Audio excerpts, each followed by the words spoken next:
Bismillahirrahmanirrahim. Assalamualaikum warahmatullahi wabarakatuh. Alhamdulillah, puja dan syukur senantiasa kita panjatkan kepada Allah Subhanahu wa Ta'ala, Zat yang memegang setiap jiwa-jiwa manusia, Zat yang akan menjadi pengadil di hari yang tidak ada pengadilan selain daripada pengadilannya, yang akan menghukumi di antara manusia dengan kebenaran, dan yang telah mengutus kepada kita Nabi yang sangat kita cintai, Nabi besar Muhammad Sallallahu Alaihi Wasallam, dan kita memohon kepada Allah nanti ketika kita berhadapan dengan Allah Subhanahu Wa Taala, maka kita semuanya didampingi oleh Nabi Muhammad Sallallahu Alaihi Wasallam yang menyediakan syafaatnya bagi kita semuanya hingga kita bisa beroleh rahmat dan karunia Allah, hingga kita bisa melalui Maliki Yaumiddin, hari di mana tidak ada keputusan kecuali keputusan Allah itu, maka kita semua bisa melewatinya dengan rahmah daripada Allah Subhanahu wa Ta'ala, bukan dengan keadilan Allah.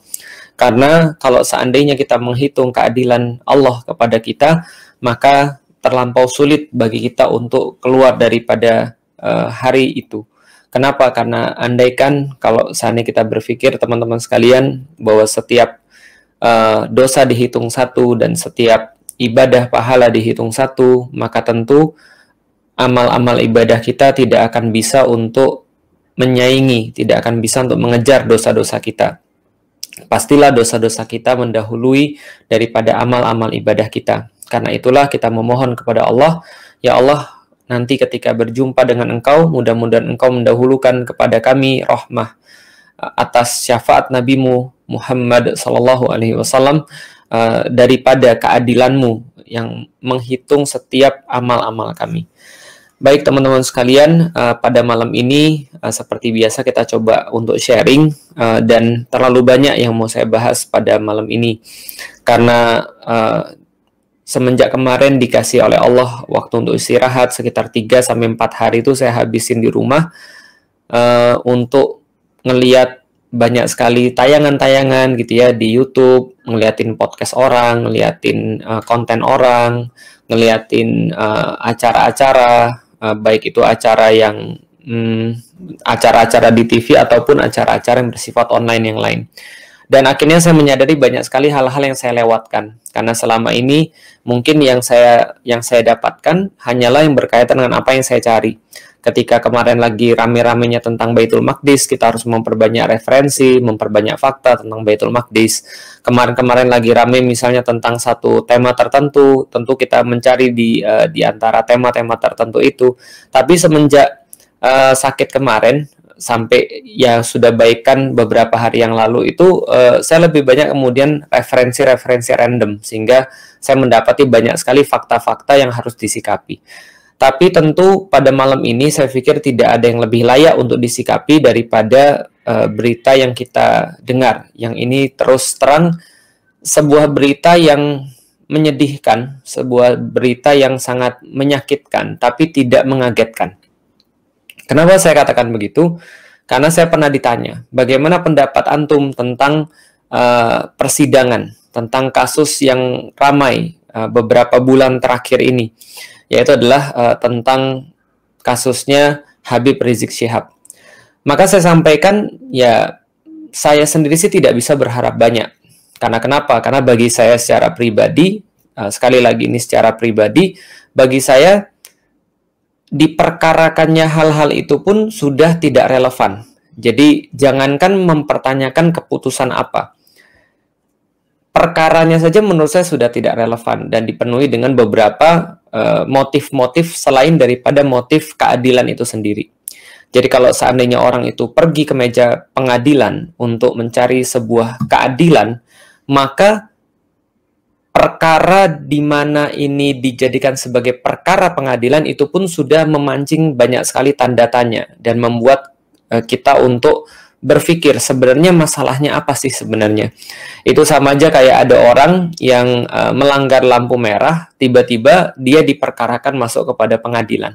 Jadi ini sebenarnya pelanggaran apa sih yang sehingga harus dijadikan pengadilan sampai seperti itu, atau diperlakukan orang-orangnya sampai seperti itu. Itu aja sudah membuat saya nggak nyaman.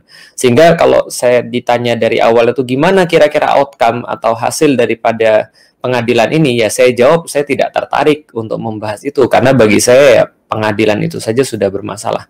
Dan di YouTube ini mungkin satu-satunya platform yang namanya Habib Rizik Syihab itu bisa disebut. Karena kalau di Instagram, di Twitter, di Facebook dulu itu sudah nggak bisa lagi. Dan teman-teman juga sudah tahu bahwa akun saya itu di Facebook, fanpage saya itu mencapai sekitar 5 juta orang verified, centang biru. Dan itu mungkin salah satu kegegabahan saya ya, kelalaian saya. Saya merasa bahwa centang biru itu menyebabkan saya bisa berbuat lebih banyak, bisa untuk memposting lebih vulgar dalam tanda kutip. Tapi ternyata tidak. Pada tahun 2019 bulan November itu, jadi di Facebook saya, di fanpage saya itu dipermasalahkan postingan tahun 2016 dan 2017 yang ada foto HRS. Jadi otomatis langsung strike 3, lalu kemudian langsung dihapus tanpa boleh ada apply, tanpa boleh ada kita untuk mengajukan keberatan. Jadi udah hilang. Jadi fanpage yang di Facebook itu ya nggak usah ditanya lagi. Di mana yang di Facebook, Ustadz? Udah hilang. Udah hilang, sudah dihapus tanpa boleh ada sedikit pun bagi kita untuk mengapply keberatan ataupun ya menyelidiki sesuatu, enggak, langsung hilang. Kenapa? Ya karena posting HRS gitu ya. Jadi ya itulah yang menyebabkan kenapa di Instagram kita juga nggak bisa. Kalau kita posting ya otomatis kehapus, bahkan sekedar kode aja nggak boleh. Nah sehingga ya sudahlah, memang itulah resikonya kita berdakwah di lapak orang, saya sudah sampaikan. Di YouTube mungkin nggak, bisa jadi suatu saat nanti ketika algoritma YouTube sudah semakin bagus, sudah semakin pintar, bisa jadi dia akan menghitung juga setiap kata-kata ataupun setiap posting ataupun setiap apapun yang intinya tidak disukai, yang mengandung kata-kata Habib atau kata-kata Rizik Syihab atau kata-kata Habib Rizik Syihab dan seterusnya, yaitu pasti akan menemukan suatu masalah. Tapi kita balik lagi teman-teman sekalian, ini yang saya coba untuk bahas pada malam ini, sedikit untuk berbagi pada teman-teman sekalian.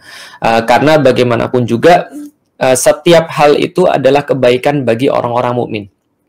Dan saya yakin seyakin-yakinnya bahwa tidak ada satupun penyesalan pada diri beliau dan juga orang-orang yang bersama dengan beliau tentang keputusan-keputusan yang sudah beliau buat itu. Artinya, itu yang saya sampaikan sebagai sebuah keberanian yang memang mengalir di dalam nadi mereka sebagai keturunan Rasulullah Shallallahu Alaihi Wasallam. Kenapa?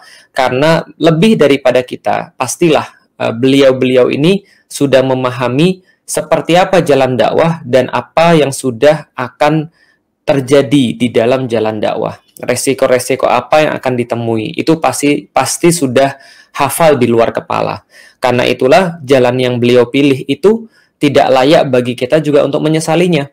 Dan tidak layak bagi kita juga untuk menunjukkan kelemahan selain daripada dukungan dan kecintaan kepada beliau yang memperjuangkan kebenaran dengan cara yang beliau yakini. Jadi teman-teman sekalian, dimanapun dan kapanpun dakwah pasti akan menemui sebuah halangan. Dakwah pasti akan menemui sebuah hambatan. Nah, karena itulah Allah Subhanahu wa taala itu menegaskan di dalam Al-Qur'an surat Al-Baqarah itu kemudian ayat 214, am hasibtum an tadkhulul jannah. Jadi Allah bertanya, tentu saja ini adalah sebuah pertanyaan yang bersifat retoris, yang bukan memerlukan jawaban tapi memerlukan sebuah perenungan, memerlukan sebuah introspeksi. Allah sampaikan, am hasibtum an tadkhulul jannah walamma ya'tikum mathalul ladzina khalu min qablikum. Jadi, apakah kamu merasa akan masuk kepada surganya Allah? Yang kamu nantikan, yang kamu harapkan, yang kamu inginkan itu, padahal belum datang kepada kalian, selama belum datang kepada kalian, mathalul ladzina khalu min qablikum. Jadi, sebagaimana yang telah menimpa, atau sebagaimana yang telah datang kepada orang-orang sebelum kalian. Masathumul ba'sa'u wad-dharra'u wa zulzilu. Maka mereka, seorang-orang sebelum kalian itu, mereka ditimpa oleh al-ba'sa'u, yaitu adalah malapetaka, ditimpa oleh fitnah, ditimpa oleh propaganda, ditimpa oleh tuduhan-tuduhan negatif, caci maki, cela dan nista dan seterusnya. Wad-dharra'u, dan juga mereka ditimpa oleh deraan-deraan yang bersifat fisik, yang itu menimbulkan luka pada mereka. Apakah itu adalah sebuah luka yang kecil ataukah sampai pembunuhan. Wa zulzilu, dan mereka digoncang-goncangkan. Hatta yaqula rasulu walladzina amanu ma'ahu mata nasrullah. Sampai berkatalah Rasul dan orang-orang yang beriman bersamanya, mata nasrullah. Kapankah pertolongan Allah itu akan datang? Ala inna nasrullahi qarib. Sesungguhnya pertolongan Allah itu sangat dekat. Jadi Allah sampaikan kepada orang-orang yang beriman, kira-kira kata-katanya begini, sebuah pertanyaan yang harus direnungkan, yang harus menjadi introspeksi bagi kita. Apakah kalian merasa akan masuk surga sebagaimana yang kalian harapkan? Dan sebagaimana yang orang-orang zaman dulu juga pengen sebelum kalian. Jadi bukan hanya kalian aja yang pengen surga, tapi orang-orang zaman dulu itu juga mereka menginginkan surga. Sebelum datang kepada kalian juga, sebagaimana yang orang-orang zaman dulu tuh dapat. Jadi orang-orang zaman dulu yang pengen, lalu kemudian mereka dapat surga, katanya Allah, mereka tuh dapat sesuatu dalam perjalanan mereka menuju kepada surganya Allah. Apa yang mereka dapatkan? Allah sampaikan mereka mendapatkan malapetaka, al-ba'sa'u wad-dharra'u, dan deraan, wazulzilu, dan juga goncangan-goncangan. Saking beratnya goncangan-goncangan itu, sampai orang-orang sebelum kita yang mendapatkan surga Allah itu, di dunia ketika mereka dalam perjalanannya itu berkata, ya Allah, kapan sih pertolongan Allah itu akan datang? Jadi bahkan sampai selevel para sahabat yang menemani Rasulullah pun berkata begitu. Maka pada saat itu disampaikan jawabannya oleh Allah, tenang, sesungguhnya pertolongan Allah itu lebih dekat daripada perkiraanmu. Jadi amat dekat, lebih dekat daripada perkiraan kalian. Nah, apa yang kemudian dibahas di sini itu bersamaan dengan doa kita setiap sholat. Jadi kita itu membacakan sekitar 17 rakaat, membaca sekitar 17 kali Al-Fatihah. Yang mewakili 17 rakaat. 2 rakaat di subuh, 4 rakaat di zuhur dan asar, lalu kemudian 3 rakaat di maghrib, lalu kemudian 4 rakaat di isya. Total itu ada 17 rakaat minimal sehari semalam seorang muslim harus sholat. Maka setiap kita sholat, kita akan membaca ihdinas siratal mustaqim, siratal ladzina an'amta alaihim. Kita meminta jalan yang lurus. Kita minta bimbingan jalan yang lurus, yaitu jalan yang diberikan kepada orang-orang sebelum kami. Nah, itu dimention lagi orang-orang sebelumnya. Tadi kalau dimention oleh Allah, apakah kalian mau masuk surga? Iya. Orang-orang zaman dulu juga mau masuk surga. Dan orang-orang zaman dulu dapat begini. Nah, itu jalan yang kita minta. Kita minta sama Allah, ya Allah, kami minta jalan seperti orang-orang zaman dulu. Siapa yang dimaksud dengan siratal ladzina an'amta alaihim? Yaitu adalah jalan yang diberikan kepada orang-orang yang telah diberikan nikmat di antara mereka sebelum kami. Siapa mereka sebelum kita yang dapat nikmat itu, yang kita pengen kayak mereka di dalam suratul Fatihah? Maka ulama-ulama sudah bersepakat, yaitu adalah minan nabiyyin wasiddiqin wasyuhada wassalihin, yaitu mereka-mereka dari golongan para nabi, para siddiqin, yaitu adalah orang-orang yang menemani para nabi, yang membenarkan para nabi, lalu didustakan oleh manusia, mendapatkan kemudian kesulitan karena itu. Lalu kemudian para syuhada, orang-orang yang syahid, yang berjihad di jalan Allah, lalu wafat di jalan Allah. Lalu kemudian wassalihin, dan orang-orang yang senantiasa berbuat baik, berbuat soleh, memperbaiki di antara manusia dengan ilmunya, dengan aktivitasnya, walaupun mungkin banyak orang-orang yang menentangnya. Nah, jadi ini yang kita minta kepada Allah, yaitu adalah jalannya para nabi, jalannya para siddiqin, jalannya para syuhada, dan jalannya para solihin. Dan jalan ini memang nggak mudah. Kenapa nggak mudah? Karena kata Allah tadi, pasti akan mendapatkan 3 hal. Bukan salah satu di antara 3, tapi mendapatkan pasti 3 hal.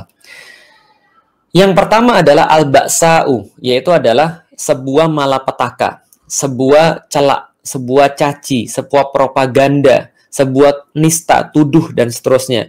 Yaitu adalah kalau yang saya pahami daripada melihat dari makna bahasa, lalu melihat daripada sejarah, sirah, dan seterusnya, maka ini adalah level di mana kita tuh diomongin orang. Level di mana kita itu dinyinyirin sama orang. Level di mana kita itu dituduh sama orang. level di mana kita itu di apa ya? Ya kalau bahasa zaman sekarang dibully atau ya lambe netizen lah kira-kira gitu ya. Jadi ketika kita diomongin, ketika kita dituduh, ketika kita difitnah, itu semua ada al-ba'sa, yaitu adalah tipe pertama yang paling awal dan paling rendah dalam cobaan dakwah menuju kepada surga, yaitu adalah omongan netizen. Just another omongan netizen gitu ya. Ini adalah yang paling mudah yang dilewatin. Belum ada apapun selain omongan propaganda. Paling juga menyulitkan gitu kan ya. Persekusi gitu ya. Lalu kemudian segala sesuatu yang lain yang memang belum pada fisik. Ketika dia sudah masuk pada fisik, maka berlangsunglah level yang kedua, wad-darra'u. Wad-darra'u dalam bahasa Arab itu diterjemahkan dalam bahasa Indonesia menjadi deraan. Jadi kata-kata dera dalam bahasa Indonesia itu berasal dari bahasa Arab ad-darra'. Ad-darra' itu adalah artinya ya deraan, segala sesuatu yang sudah menyangkut pada fisik. Penyiksaan pada Bilal, ditimpuk dengan batu, dicambuk, lalu kemudian dibakar di tengah-tengah terik matahari, lalu kemudian ditusuk dengan tombak ibunya, lalu bapaknya disalib, dan seterusnya. Itu semua adalah deraan. Pembunuhan, lalu kemudian penyiksaan, dan seterusnya. Ini semua adalah bagian-bagian kedua yang akan dialami oleh orang-orang yang menuju kepada Allah. Yang pertama adalah al-ba'sa'u wad-darra'u. Yang kedua adalah darra', deraan. Yang ketiga, itu adalah level yang lebih berat daripada siksaan fisik, yaitu adalah wazulzilu, yaitu adalah gabungan daripada siksaan fisik dan siksaan psikis. Jadi dia tidak hanya main yang bersifat nyata, tapi juga bersifat mental. Jadi ini adalah siksaan yang bersifat double ya, karena ini bukan hanya tentang diri sendiri, tapi sudah mencakup orang-orang yang dia cintai.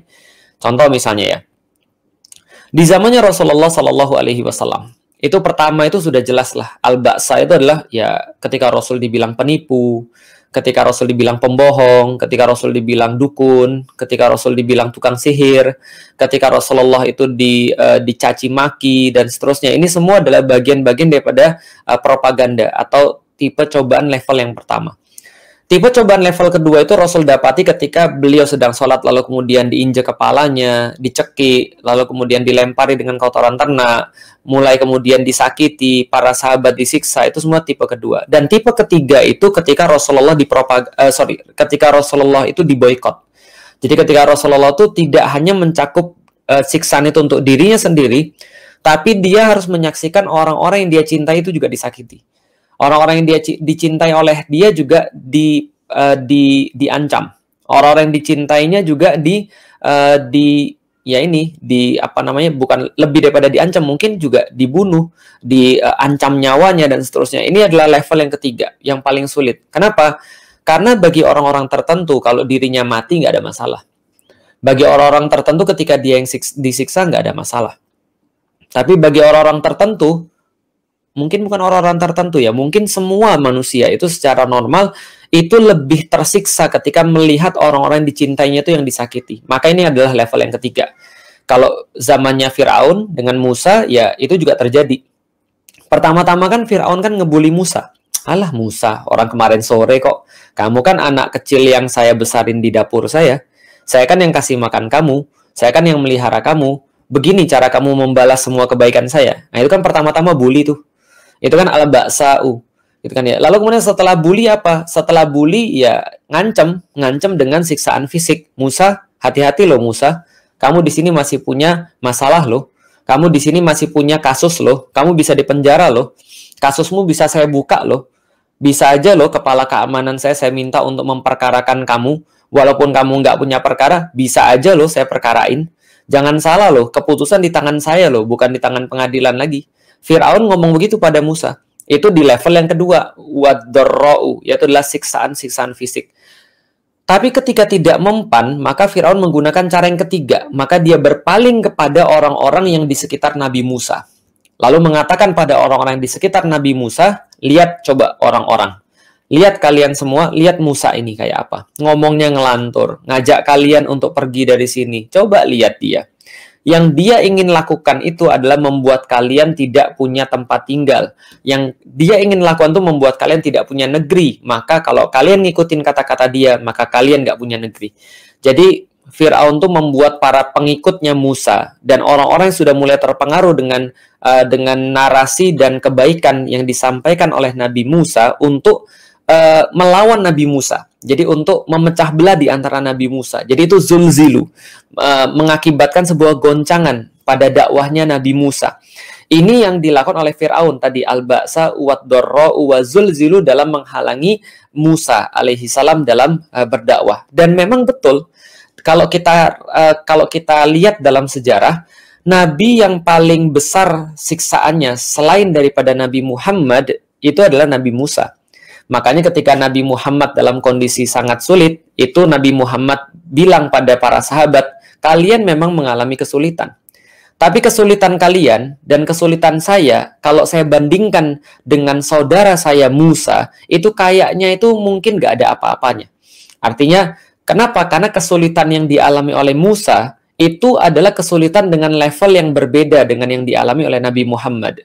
Dalam level umum, yang dialami Nabi Muhammad itu yang paling sulit. Tapi dalam level khusus, ini ada cobaan Musa yang itu tidak dialami oleh Rasulullah. Apa cobaan yang dialami oleh Musa yang tidak dialami oleh Rasulullah? Zulzilunya itu adalah diakibatkan oleh pengikutnya sendiri. Maka ketika Nabi Musa berkata, ya qaumi lima tu'dzunani, wahai kaumku, kenapa engkau menyakiti aku? Kenapa engkau membuat aku sedih sekali? Menyakiti, benar-benar membuat saya tuh sakit banget gitu maksudnya. Kenapa?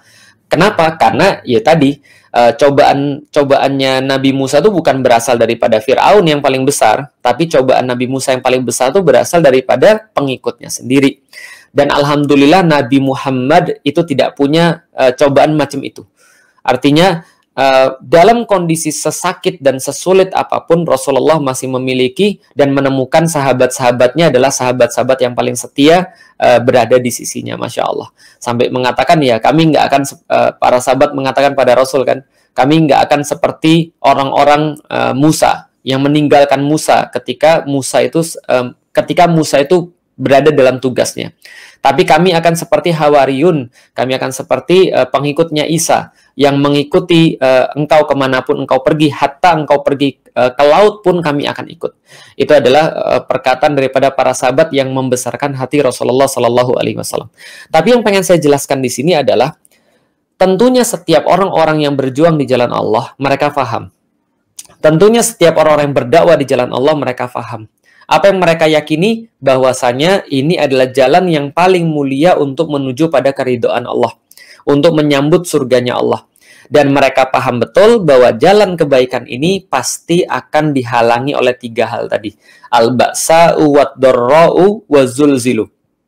Karena itulah setiap orang-orang yang berada di jalan dakwah, di jalan Islam, ya tidak kaget ketika ada kayak gini-gini. Ya walaupun nggak kaget, sedih nggak? Ya pasti sedih lah. Ya Rasulullah aja sedih ketika mendapatkan halangan dakwah. Rasulullah aja sedih ketika berada di Taif gitu kan ya. Ketika dilempari oleh penduduk Sakif di Taif. Itu Rasulullah sedih. Tapi sedihnya Rasulullah itu tidak membuat beliau menyesal.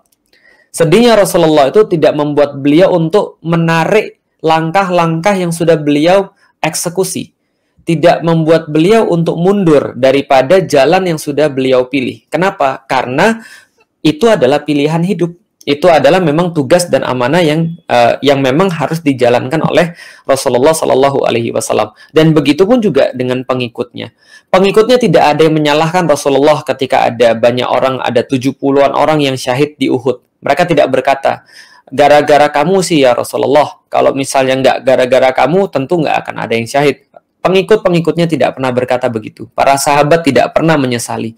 Mereka senantiasa paham bahwa apapun yang mereka lakukan di jalan Allah adalah sebuah kebaikan yang cepat atau lambat pasti akan mereka lihat hasilnya. Mereka juga tidak pernah untuk menyalahkan Rasulullah Shallallahu Alaihi Wasallam ketika di perang Hunain misalnya. Tidak pernah menyalahkan apapun karena mereka tahu bahwasannya jalan yang mereka pilih itu adalah jalan yang pasti akan menemukan yang kayak gini-gini. Ya bahkan saya juga sama sih sebenarnya. Ya walaupun saya nggak sebanding dengan Habib Rizik, apalagi dengan Rasulullah, jauh banget. Tapi setidaknya saya juga berusaha memahami. ketika saya masuk Islam itu, saya tuh dikasih sebuah tausiah sama ustadz saya, lalu kemudian dikasih tahu, menjadi muslim itu bisa jadi kamu secara perasaan kamu tenang. Tapi nanti ketika kamu sudah jadi muslim dan semakin banyak kamu mempelajari Islam, kamu pasti akan greget. Dan memang betul itu yang saya rasain. Dan kalau kamu mulai mau berdakwah, maka kamu harus paham bahwa jalan dakwah ini bukan jalan orang-orang yang mereka itu mau berleha-leha, yang mereka itu mau tidak pakai resiko, yang mereka itu mau untuk enaknya aja. Yang nggak gitu. Ini jalan dakwah, jalannya para nabi, jalannya para siddiqin, jalannya para syuhada, dan jalannya para solihin. Maka sebagaimana mereka diuji, maka seperti itulah kita akan diuji. Dan itu sudah Allah nyatakan jelas di dalam surat Al-Ankabut, gitu kan ya. Ahasiban nasu ayyutraku ayyakulu amanna wahum la yuftanun. Apakah manusia itu dibiarkan saja untuk mengatakan dirinya beriman sementara dia tidak diuji? Walaqad fatanna allazina min qablihim, dan telah diuji orang-orang sebelum mereka. Fala ya'lamannallahu allazina shadaqu wa la ya'lamannal kadzibin. Supaya kemudian Allah memberitahu pada kalian siapa yang benar-benar serius di dalam agama ini dan siapa di antara mereka yang cuma berdusta saja di dalam agamanya. Jadi ya pasti akan diuji. Maka ketika saya nikah sama Ummu Alilah, saya bilang sama Ummu Alilah, kan dia nanya tuh, kamu tuh visi pernikahanmu tuh apa? Saya jawab, ya dakwah. Saya nikahin kamu karena dakwah. Dakwah akan jadi poros hidup kita. Maka kita kerja atau nggak kerja, kita makan atau nggak makan, kita tinggal dimanapun, kita punya anak berapapun, kita ngapain aja sebagai aktivitas kita, itu semua adalah seperti roda yang bisa berputar. Bisa jadi kemudian hari ini kita di atas, bisa jadi besok kita di bawah. Bisa jadi hari ini kita di depan, bisa jadi besok kita di belakang. Karena roda itu kan berputar terus. Tapi porosnya itu tetap. Bahwa dakwah akan jadi poros hidup saya yang dia tidak akan pernah berubah. Saya harap begitu. Yang lain boleh berputar, dakwah tetap. Maka itu yang saya tawarkan pada Ummu Alilah. Dia mau. Lalu kemudian saya bilang, ya, dan kamu juga harus tahu bahwa kamu menikahi seseorang dengan resiko.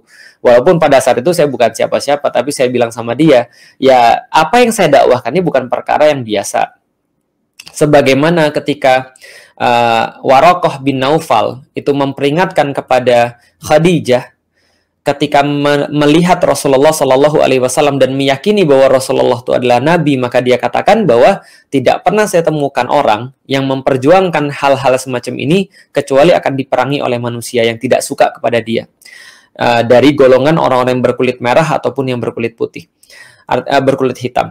Artinya adalah apa? Ya artinya ketika orang itu mendakwakan Islam, ya pasti akan ada resikonya. Dan saya sampaikan pada istri saya, dan istri saya berkata, ya insya Allah saya siap untuk mendidik anak-anak kamu, dan kalau misalnya ada sesuatu terjadi pada kamu, dan kamu tetap untuk mendakwakan Islam, dan mudah-mudahan semuanya baik, dan kalau ada pun terjadi pada kamu sesuatu, saya akan ngajarin anak-anak kamu sebagaimana kamu itu hidup. Artinya ya berada di jalan dakwah. Ya alhamdulillah itu menenangkan saya. Ya kenapa? Karena ya kita sebelum nikah kan harus jelas visinya apa. Harus jelas apa yang mau kita cari sebagai goals kita kan gitu. Nah, maka saya pikir ini juga pasti dimengerti oleh siapapun yang berdakwah. Dan saya pikir juga Habib Rizik juga tidak akan pernah menyesal dengan keputusan itu. Dan pertanyaannya adalah apa yang harus kita lakukan? Karena kesel aja rasanya bahwa kita tuh kayak nggak bisa berbuat apa-apa. Iya, saya juga ngerasa begitu. Makanya kita sampaikan bahwa setiap hal yang kita lihat itu adalah sesuatu yang nggak beres, atau bahasa agamanya adalah sebuah kezoliman, ya memang kita tidak boleh diam terhadap kezoliman. Hanya saja memang betul, kita juga ketika melihat kezoliman tidak bisa serta-merta menggunakan apapun yang kita suka untuk melawan kezoliman itu. Karena memang di dalam Islam, kezoliman itu harus dilawan dengan cara yang semestinya. Nah, setidaknya kalau bagi saya, memang sekarang kita nggak bisa berbuat apapun. Nah, kenapa? Ya, seperti yang sudah saya sampaikan. Jangankan berharap akan vonis keputusan pengadilan. Orang dari awal aja itu sudah aneh. Dari awal aja itu sudah doesn't make any sense gitu kan ya. Kok bisa pelanggaran protokol kesehatan sampai ditangkap dengan cara seperti itu, diproses dengan cara seperti itu, seheboh itu sampai ada kasus di kilometer 50 dan seterusnya sampai kemudian hari ini. Ya udahlah, kita nggak usah bahas. Tapi yang bisa saya ambil teman-teman sekalian adalah kelemahan kaum muslimin yang sangat luar biasa yang kita harus sadari. Karena bagaimanapun juga, ketika Bilal bin Rabah itu ditimpa batu dan Abu Bakar datang ke sana, menyaksikan peristiwa itu, dan saya yakin semua kaum muslimin yang ada di situ juga pada saat itu menyaksikan peristiwa itu juga nggak bisa berbuat apa-apa. Mereka nggak bisa tiba-tiba datang lalu ngangkat batu itu dari sana. Mereka nggak bisa tiba-tiba datang lalu kemudian ngajak berantem Abu Jahal, Abu Lahab, ataupun siapa itu namanya yang punya Bilal bin Rabah, Umayyah bin Khalaf. Nggak bisa gitu. Kenapa ya? Karena kezaliman itu tidak bisa dihilangkan dengan sebuah kezaliman juga. Artinya Anda coba bayangkan apa yang dirasakan oleh para sahabat ketika saat itu. Maka yang bisa dilakukan oleh para sahabat pada saat itu, solusi konkretnya adalah membeli Bilal. Itu yang dilakukan oleh Abu Bakar. Kalau ada solusi untuk bisa membeli, tentu pasti kita lakukan dong dalam tanda kutip. Tapi kan nggak bisa. Nah, tapi yang pasti dirasakan oleh kaum muslimin pada saat itu adalah sebuah perasaan tidak berdaya dan satu perasaan bagaimana caranya supaya mereka berdaya. Saya pikir itu yang paling penting yang harus difikirkan oleh kaum muslimin. Ini adalah sebuah tontonan yang menunjukkan bahwasanya kita nggak punya kekuatan. Bahwasanya kita nggak punya posisi tawar. Bahwasanya kita nggak punya satu ukhuwah sebagaimana yang kita kira kita punya. Karena pada saat 212, itu terjadi bagi saya keajaiban yang nggak pernah saya lihat seumur-umur saya muslim. Jadi saya Islam semenjak 2002 dan sampai 2016 ketika terjadi 212 itu saya benar-benar nggak pernah melihat ukhuwah sehangat itu, ukhuwah sekeren itu. Dan tentu saja beliau, Habib Rizik, berada di tengah-tengah pusaran daripada ukhuwah 212 itu. Yang akhirnya ya, yang membuat beliau tentu saja lebih terlihat daripada yang lain.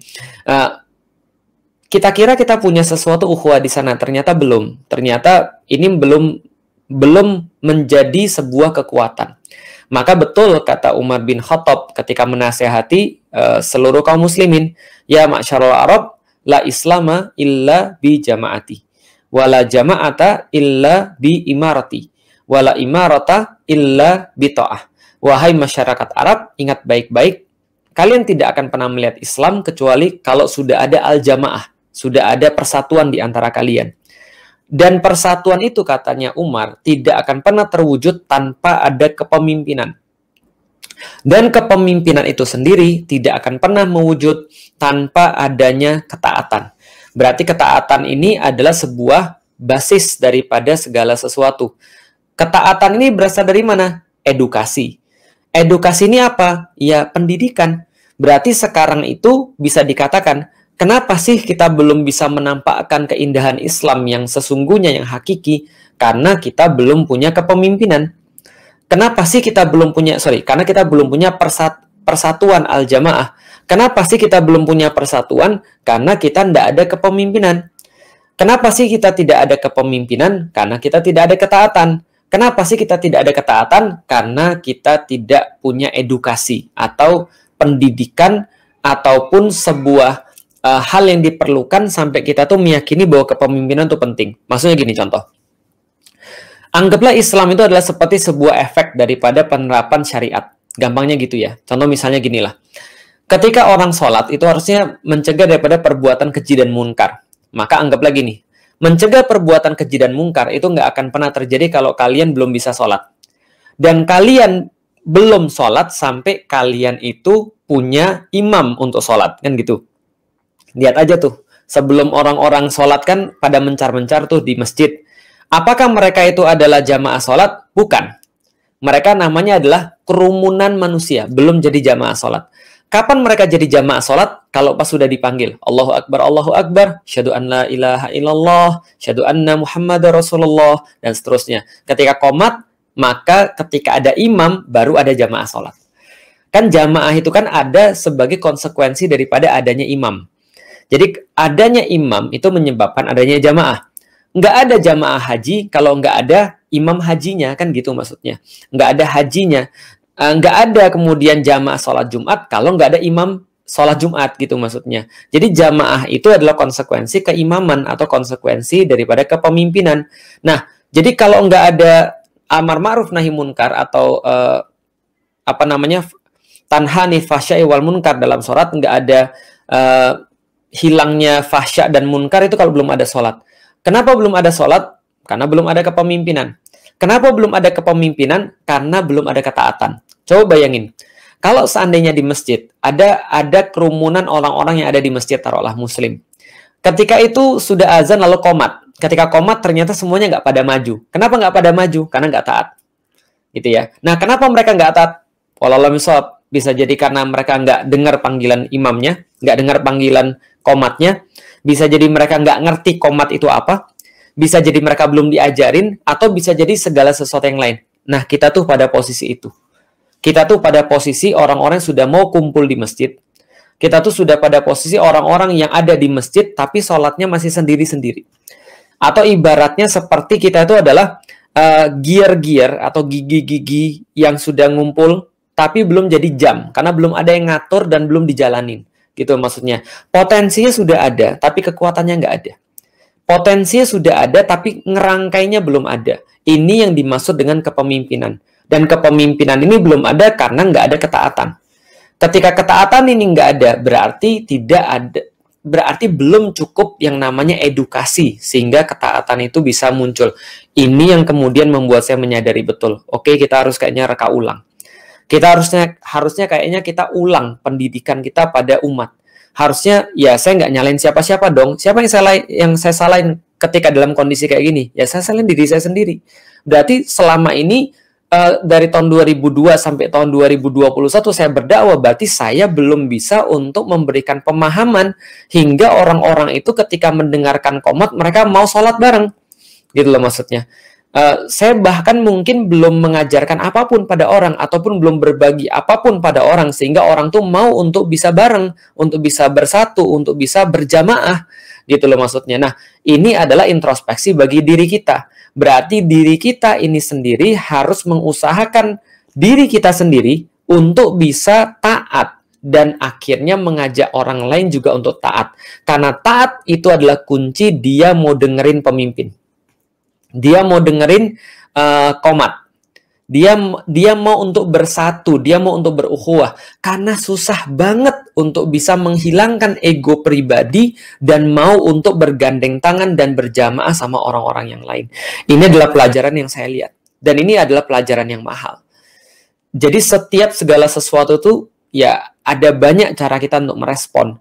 Dan saya memilih merespon kejadian-kejadian yang akhir-akhir ini kemudian kita alami dengan cara ya melihat apa masalahnya di sini. Apa kekurangan kita yang harus kita perbaiki? Apa sih kesalahan kita yang harus kemudian kita segera untuk menyadari itu? Dan bagi saya, ini yang saya dapatkan. Ini adalah pelajaran mahal yang harus kita bayar.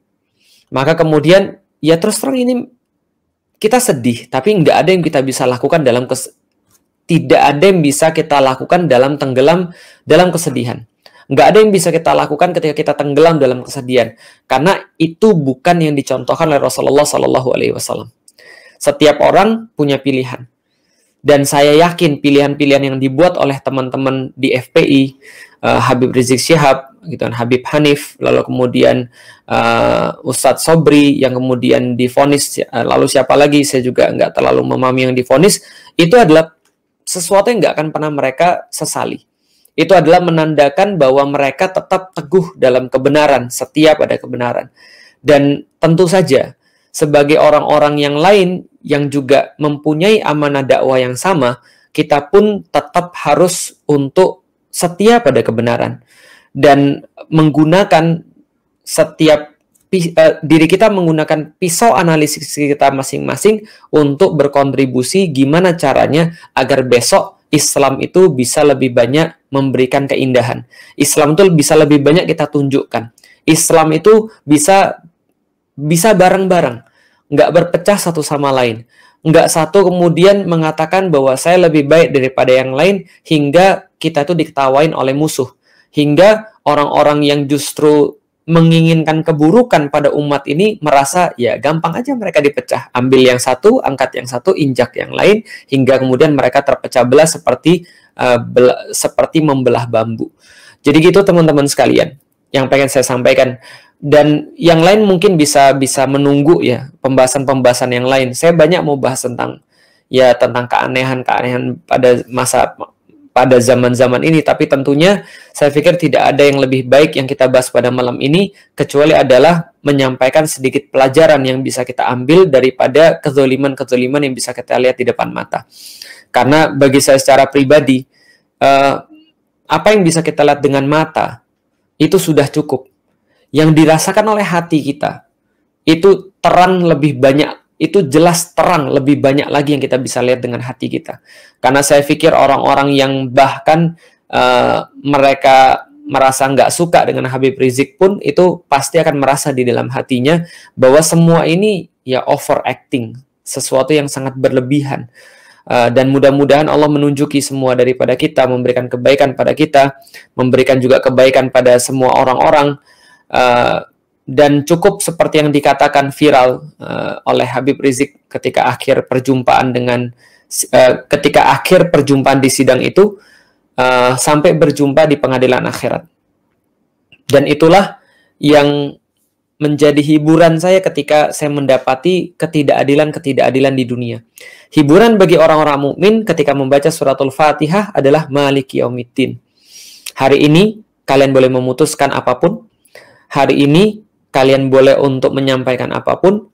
Hari ini bisa jadi kalian punya backing, tapi esok hari Maliki Yaumiddin, ketika di hari tidak ada Tuhan selain daripada Allah Subhanahu wa Ta'ala, tidak ada pengadil selain daripada Allah Subhanahu wa Ta'ala, tidak ada apapun, tidak ada siapapun yang boleh bertanggung jawab selain daripada Allah Subhanahu wa Ta'ala, maka di hari itu, maka kebenaran semua akan terungkap, maka keadilan semua akan kemudian terjadi. Dan mereka yang setia pada kebenaran adalah orang-orang yang insya Allah akan mendapatkan kemuliaan terbesar di hari itu.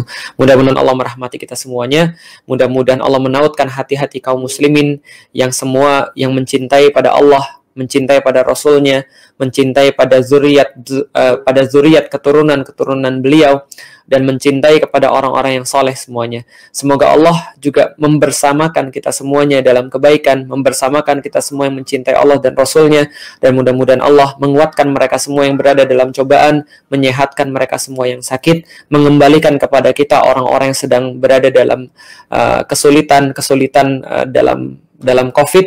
Allah juga memberikan keistiqomahan kepada penyuluh-penyuluh dakwah, menguatkan dada kita, menguatkan punggung kita untuk mengambil sebagian daripada beban dakwah yang telah ditinggalkan oleh orang-orang sebelum kita, dan melakukan amanah-amanah itu dengan sebaik-baiknya.